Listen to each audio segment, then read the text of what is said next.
Women and girls in this region, and really everywhere, must have the power to safely make their own reproductive health decisions. Because when they don't, the consequences are very severe. It's really important to improve the power of women to have the choice and to decide. Our problem is that each and every month, girls are dying.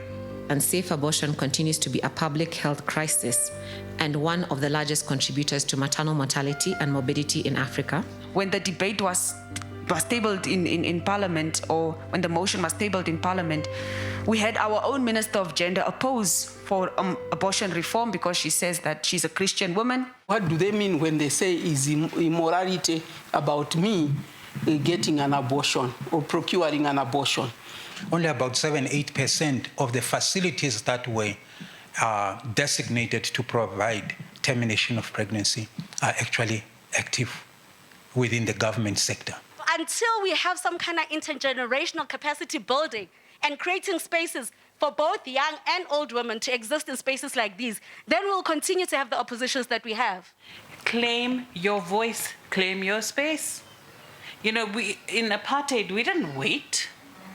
We didn't wait for somebody to tell us, look, fight for your rights. Programs for youth, I believe, are happening. The discussion on abortion is very contentious and people can burn out.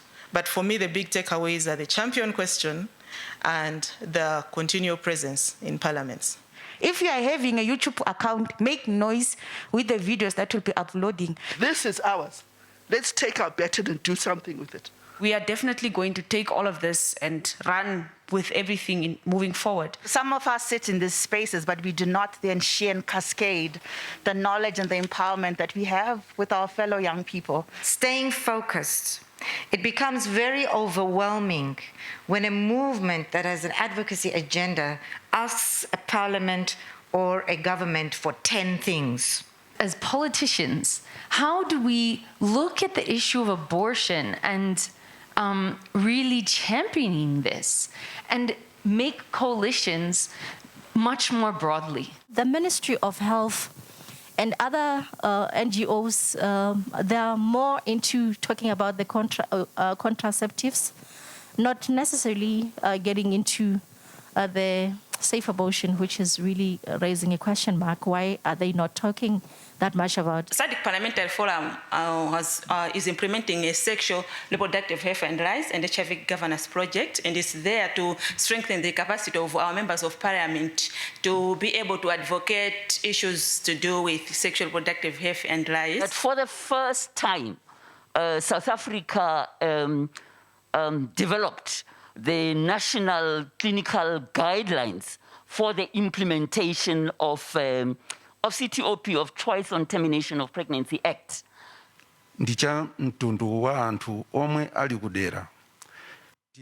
is very important to work in coordination with traditional leaders in these communities. For example, he has given several community forums where he, as the community leader, he made sure that the partners in his communities are working with. So, for example, he has mentioned of community police forums. To the national parliaments in SADC, ensure domestication of the SADC SRHR strategy of 2019 to 2030 by initiating, amending, and repealing national laws and policies to ensure access to safe and legal abortion services. It's important, yes, to look at sexual and reproductive health and rights in their entirety and as the basket or as the umbrella term of human rights that are violated. But the most fundamental right that we see being violated constantly through maternal mortality as a result of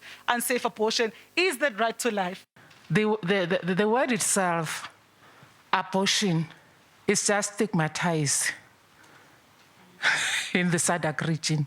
We have to really look at this word abortion. It's a dirty word. At the end of the day, it's about saving a woman's life. So we don't want to deviate from that. The right of women to decide if, when, and how often to have children is crucial to their ability to take control of many of other aspects of their lives.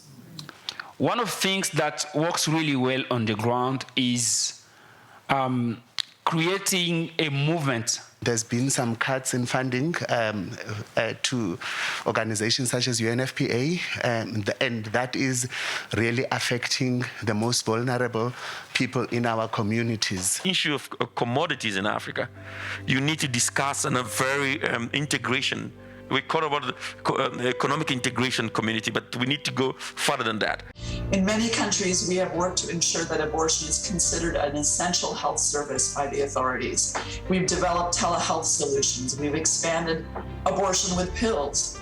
We've worked with health providers to make sure that they have the training and supplies that they need. And we brought information and education to young people and communities that need it.